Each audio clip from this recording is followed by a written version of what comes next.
What's the last film of yours that your mom got to see? It would have been Avatar, Way of Water. Wow. Yeah, she just died recently. Oh, I'm sorry for your loss. Yeah, well, I mean, it's expected when people are in their 90s, but you're still never ready for it. Here's an interesting thing. I talk a lot about Avatar coming from a dream I had of a bioluminescent forest. I was the character in that. I was all in POV. She had a dream about a 10-foot tall blue woman. And I said, oh, that's kind of interesting. She said, would you draw that? And I said, yeah, sure. So I actually did a painting of a 10-foot tall blue woman. And, you start putting the pieces together. It's like it starts to add up, right? Wow. Oh, that's incredible.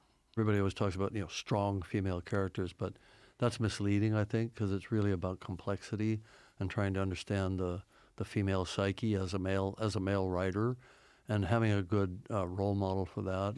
My mother she was kind of a proto-feminist, I guess, and she never really succeeded at that. She was kind of stuck in her lane as a suburban mom of 5 kids, but she was always trying to break out of it, doing crazy stuff. She'd take me to a geology class that I didn't even get credit for in school. It was like, let's go learn geology.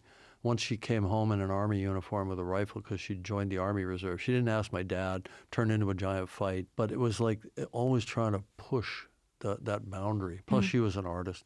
So I think, that's a prototype for me in my life. And then for some reason, I've always, been attracted to strong women who, are doing something interesting, or somebody that I can learn from, just the lessons of life, so to speak. And that's always been the case. So I think that all of that's being reflected in the writing as well.